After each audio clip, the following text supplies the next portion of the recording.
Hello friends, welcome to KAVITHASAMAYALARAI. இன்னைக்கு நம்ம பார்க்க போற ஸ்பெஷல் ரெசிபி சுவையான மசாலா பூரி. ஒரு இன்ட்ரெஸ்டிங்கான ரெசிபிங்க. ரெகுலரா ஒரே மாதிரி பூரி பண்ணாம அதுல கொஞ்சம் மசாலா எல்லாம் சேர்த்து நம்ம செய்யும்போது ரொம்ப ஒரு இன்ட்ரெஸ்டிங்கான டேஸ்ட்ல இருக்கும். எல்லாரும் விரும்பி சாப்பிடுவாங்க. குயிக் அண்ட் ஈஸியா ஒரு டிஃபன் பண்ணணும்னு யோசிக்கும்போது இது நல்ல சாய்ஸுங்க. நம்ம டக்குன்னு ஒரு 15-20 நிமிஷத்துல இந்த மசாலா பூரி பண்ணிடலாம். இதுக்கு சைட் டிஷ் வேணுன்னா நம்ம செஞ்சுக்கலாம், இல்லைனா அப்படியே கூட சாப்பிடலாம். ஏன்னா இதுலேயே நல்ல மசாலா உப்பு காரம் எல்லாமே சேர்த்துருக்குறோம். ஸோ சாப்பிட்றதுக்கு நல்ல ஒரு இன்ட்ரெஸ்டிங்கான டேஸ்ட்டில் இருக்கும். பர்டிகுலர்லி குழந்தைங்க ரொம்ப விரும்பி சாப்பிடுவாங்க. ஒரு ஸ்நாக் டைமுக்கோ பிரேக்ஃபாஸ்ட் டைமுக்கோ நம்ம குயிக்காக ஏதோ செய்யணும்னு யோசிக்கும் போது ஈஸியாக செஞ்சிடலாங்க. ஒரு சிம்பிளான ரெசிபி தான். வாங்க ரெசிபி எப்படின்னு பார்க்கலாம். இங்கே ஒரு அகலமான பவுலில் 250 கிராம் அளவுக்கு கோதுமை மாவு சேர்த்துருக்குறேன்.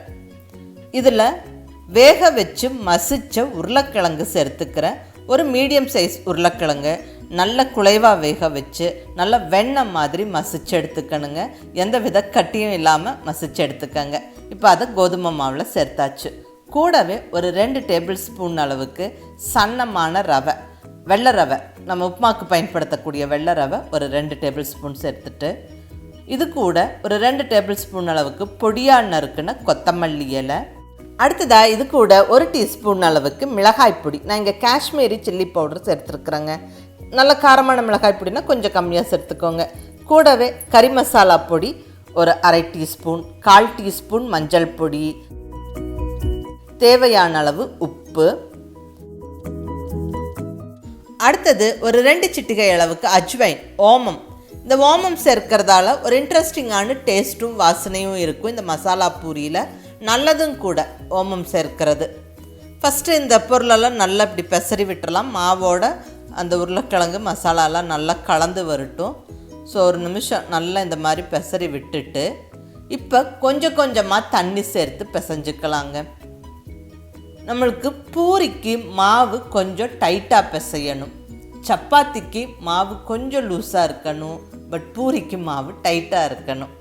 ஸோ கொஞ்சம் கொஞ்சமாக தண்ணி விட்டு டைட்டாக பிசைஞ்சுக்கங்க.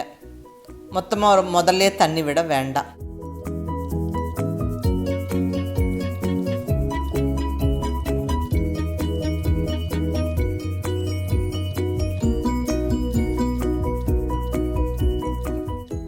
பாருங்க, இந்த அளவுக்கு பிசைஞ்சுக்கணும். இப்போ மாவு ரெடி. இப்போ கொஞ்சமாக எண்ணெய் விட்டுக்கலாம். 1 ஸ்பூன் எண்ணெய் விட்டு நல்லா பிசைஞ்சு விட்டு நம்ம மூடி வச்சுருவோம். ஒரு 10 நிமிஷம் இருக்கட்டுங்க. 10 நிமிஷம் கழித்து நம்ம பிசைஞ்சு வச்சுருக்கிற மாவை இப்படி சின்ன சின்ன உருண்டைகளாக உருட்டி எடுத்து வச்சுருவோம். அடுத்ததாக பூரியை திரட்ட ஆரம்பிச்சிடலாம். இங்கே அந்த சப்பாத்தி கல்லில் கொஞ்சமாக எண்ணெய் தடவிக்கிறேன். இப்போ பிசைஞ்சு வச்சுருக்கிற மாவு உருண்டையிலேருந்து ஒன்று எடுத்து இப்படி அழுத்தி விட்டுட்டு நல்லா லைட்டாக இப்படி அழுத்தம் கொடுத்து நம்ம திரட்ட ஆரம்பிச்சிருவோம். இங்கே ஆல்மோஸ்ட் ஒரு ரவுண்ட் ஷேப்புக்கு திரட்டியாச்சு. ஒரு ரவுண்டான கிண்ணம் அல்லது ஒரு பிளேட்டை வச்சு நல்லா இப்படி ரவுண்டாக கட் பண்ணி எடுத்துருவோம்.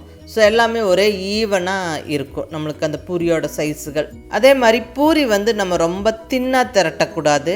இந்த மாதிரி கொஞ்சம் திக்காக இருக்கணும். அப்போ தான் பூரி உப்பலாக வரும்.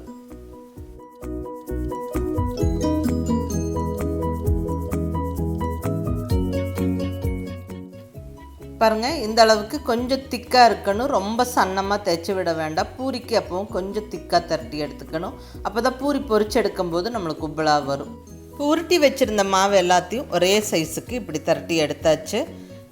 இப்போ இங்கே எண்ணெயும் நல்ல சூடாயிருச்சு.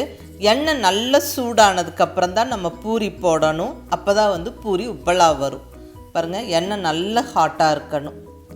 இப்படி கொஞ்சம் அழுத்தி அழுத்தி கொடுங்க. இல்லைன்னா அந்த எண்ணெய் எடுத்து மேலே அப்படியே ஊற்றி விடுங்க. அப்போ அப்படியே பூரி நல்லா உப்பி வந்துடும். பாருங்கள், நல்ல உப்பலாக வந்துருச்சு. திருப்பி போட்டு இன்னொரு ஃபியூ செகண்ட்ஸ் அப்படியே பொரிய விட்டுட்டு நம்ம வெளியே எடுத்துடலாம். வா, பர்ஃபெக்டாக பூரி நல்லா ஜம்முன்னு வருது. பாருங்கள், ஃபஸ்ட்டு பூரியிலேருந்து லாஸ்ட்டு பூரி வரைக்கும் நம்ம நல்லா உப்பலாக வேணும்னா எண்ணெய் நல்லா சூடாக இருக்கணும். பூரி தேய்ச்சி எடுக்கும்போது அதில் எந்த விதமான ஓட்டை இருக்கக்கூடாது. நல்ல சூடான எண்ணெயில் கொஞ்சம் திக்காக திரட்டின பூரி போட்டு எடுத்தால் நம்மளுக்கு ஃபஸ்ட்டு பூரியிலேருந்து லாஸ்ட்டு பூரி வரைக்கும் நல்லா உப்பலாக புஃப்னு வரும். நீங்கள் அதை ட்ரை பண்ணி பாருங்கள். அது மசாலா பூரியாக இருந்தாலும் சரி, ரெகுலராக நம்ம செய்கிற பூரியாக இருந்தாலும் சரி. அவ்வளோதாங்க, அருமையான மசாலா பூரி ஜம்முன்னு ரெடி ஆயிடுச்சு. இதனால் ஒரு இன்ட்ரெஸ்டிங்கான பூரி ரெசிபிங்க. நம்ம ரெகுலராக செய்கிற பூரியை விட கொஞ்சம் டிஃப்ரெண்ட்டாக இருக்கும். நல்லா அந்த மசாலாலாம் ஆட் ஆகிருக்கிறங்காட்டிக்கு சாப்பிட்றதுக்கு நல்லாவே டேஸ்ட்டாக இருக்கும், நல்லா இன்ட்ரெஸ்டிங்காக இருக்கும். இந்த பூரிக்கு நம்ம சைட் டிஷ் வேணும்னா செய்யலாம், இல்லைன்னா அப்படியே கூட சாப்பிட்லாங்க. ஏன்னா இதுலேயே எல்லா மசாலாவும் ஆட் ஆகிருக்கு, எல்லா ஃப்ளேவர்ஸும் இருக்குது. சாப்பிட்றதுக்கு நல்ல டேஸ்ட்டாக நல்ல ஒரு இன்ட்ரெஸ்டிங்கான ஃப்ளேவர்ஸோடு இருக்கும். நீங்கள் அதை ட்ரை பண்ணி பாருங்கள். ரொம்ப ஒரு ஈஸியான ரெசிபி தான். நம்ம குயிக்காக ஒரு டிஃபன் பண்ணணும், இல்லை ஸ்நாக் டைமுக்கு குழந்தைங்களுக்கு எதாவது டக்குன்னு செஞ்சு தரணும் அப்படிங்கும்போது இது நல்ல சாய்ஸுங்க.